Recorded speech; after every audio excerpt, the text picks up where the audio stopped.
Here we go. This is John, and I'm back here on the Travel and Tracksuits channel, and I'm going to show you a full baseball workout that you can do in about an hour and 15 minutes. Baseball is a very simple game.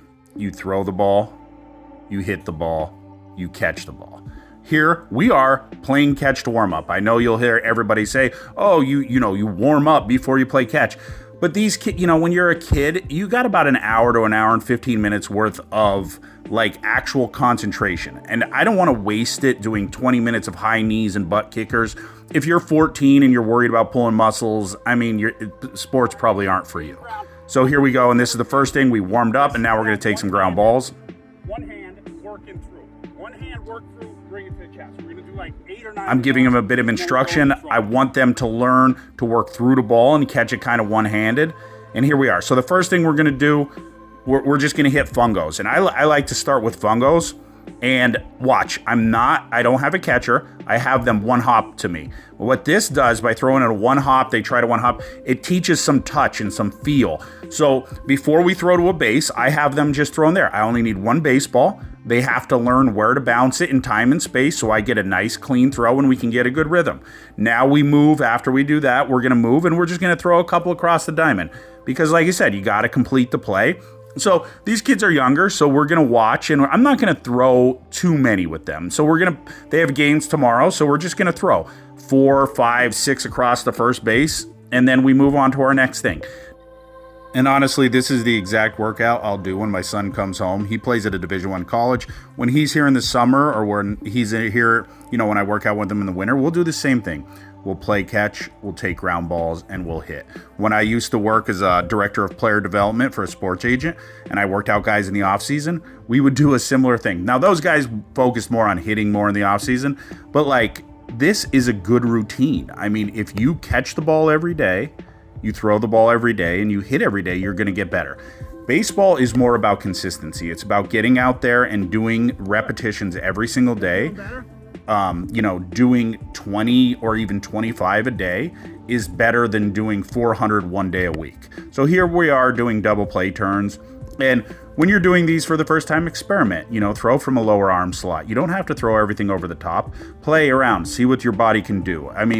The more reps you're going to take, the better you can get. Like here, we were taking Ethan, even from the start, we probably took 25 ground balls each, but from the start to the finish, you could see his arm action on the double plays getting cleaner and cleaner, and that was just in 25 reps. So imagine if you were to just do 25 reps every day when you don't have a game in the summer, how much better you're going to get defensively. Because that's what, in baseball, it's more of an accumulation thing. We hit every day, we throw, we catch the ball. And as we do this, that's how we get better. I'm actually doing a lot more talking and teaching than I normally would. For me, the most part, I like to just work guys out. I like to get the ground balls. I like to hit. I like to throw. And then we learn different things, because each kid's gonna mature at a different speed. But the actions in your body, you will learn to be more efficiently. As long as we're putting them in the right athletic positions, we don't want to, paralysis by analysis. There's so much coaching in baseball and so many things being thrown at these kids that sometimes it's better to just not say anything. Just hit them the ball, let them catch it, and let them make the play. Same thing with hitting. Hitting is the one thing that's probably taught the worst. Here, we're gonna start with some hitting stuff.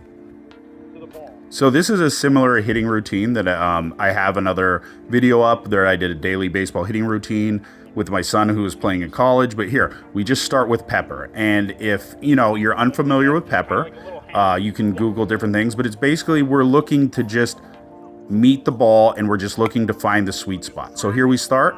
Boom. He's just looking a little nice underhand flip. I'm flipping from about 14 feet away with an underhand flip. It's actually coming on the right plane. There's other videos I have here on my Travel and Tracksuits channel if you want to check out, that explains in full detail how to flip. And it'll give you a full baseball hitting routine and give more explanation why I do what I do. But here, if you can right now, I'd never do this, but I ask you, give me a like, give me a subscribe, and please make a comment if you like these videos. If you want to see any more, I really don't normally do this, but it would help to get more. So please do that. And see here, I'm as we're playing pepper, I'm having him move around. I had him at the end, we probably did 15 to 20 reps of pepper. I edited not some of the reps out. This whole workout took about an hour and 20 minutes. Normally it'd probably take about an hour and 5, but we did a little more talking and I did a little more teaching because, like I said, this is the first time working out with my cousins. They live about an hour and a half from me, so I wanted to give them more information that if I don't see them in a while, I wanted to give them as much information as I could in this short little time period. But here we go. We're doing probably, again, 15 to 20 reps of pepper. Now the next thing we're gonna do some one-hand stuff. So I like bottom hand stuff, especially if you're a right-handed thrower, right-handed hitter. That means your left hand is your bottom hand. So most kids, that's their off hand.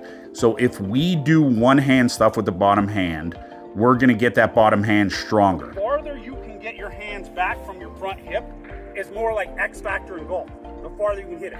You know, guys will tell you your arm bar or whatever. There's so many guys in the big leagues that arm bar that it doesn't matter. There's from here to here, the bar, and if we have our hands back, the bat stays in the zone longer. There's more chance of hitting. You know, they'll tell kids they get them in here because it's easy to tell a guy here, but then the bat's in and out of zone. We want the bat in the zone as long as possible. So the further back you can be comfortably, you can't force it, but is the better we do. I would rather see guys do bottom hand stuff than top hand stuff. I think when we get too, you can hit with only a bottom hand and not much of a top hand. If you hit all top hand, you're just gonna hit rollover ground balls to second base or shortstop, depending if you're right or lefty. And in terms of, I'll try to explain this a little better. In the Hall of Fame, there is a disproportionate amount of right-handed throwers that are left-handed batters. So what this means is their dominant arm was their bottom hand. So like a lot of the swing instruction now, they're really big on this top hand, but all old school hitters and a lot of big leaguers I've talked to are big on pulling the bat with the bottom hand. The bottom hand is your power hand. The top hand is your guide hand. So when we're doing here right now, I'm really not worried about how they're making contact. I just want them to get stronger doing it. So I have a special bat that I use for one-hand stuff, and they're just doing 3 reps of 4. So like, that doesn't sound like much, but over the course of time, if you do it 2 or 3 times a week, you're going to get stronger doing this. And then just try to drive it through the middle.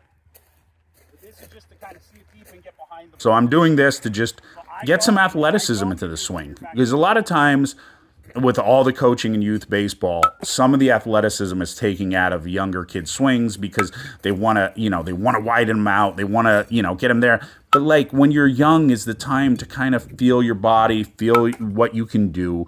You want to get some rhythm and timing in your swing. We can always shorten stuff as we get older. It's hard. If you've never hit with a leg kick and then you try to when you get older, you have to be a pretty good athlete to do that. And there's some guys who've done it. Chris Taylor, for example, he was a college player. He was kind of, mediocre college hitter. But then when he got to pro ball, they really taught him to hit. And he ended up signing a really huge deal with the Dodgers. But that was because you have to learn to gather energy to be able to hit high level velocity and be able to hit it hard enough to play at the right level.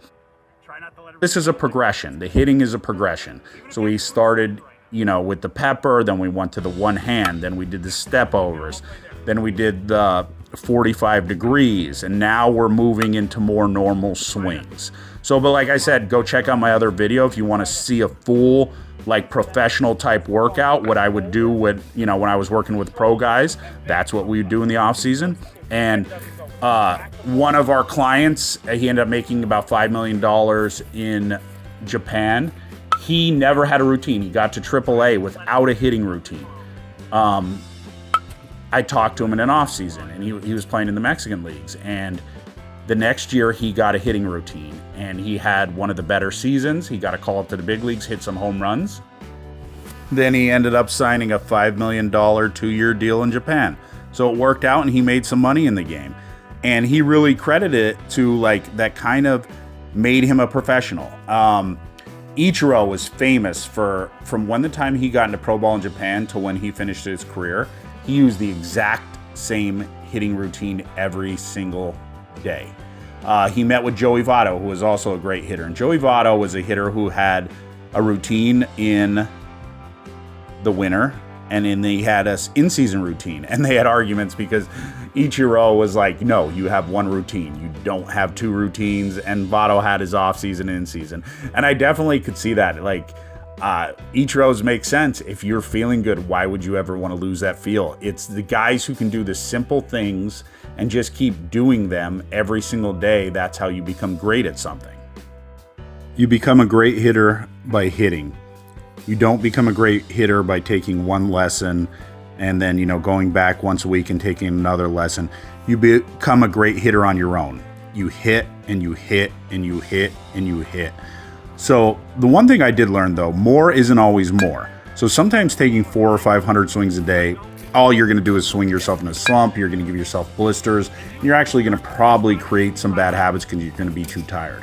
So I think that's why I gave you those that rep table earlier for age. And obviously, it's not a hard and fast rule because there's different people who mature at different ages. But I even think pro ball guys, when you're at that strength and you're in your early 20s or you're full grown, or college guys, 80 to 120 swings is enough, especially if you're doing it like you're supposed to be doing it. You're probably hitting 320 to 330 times a year.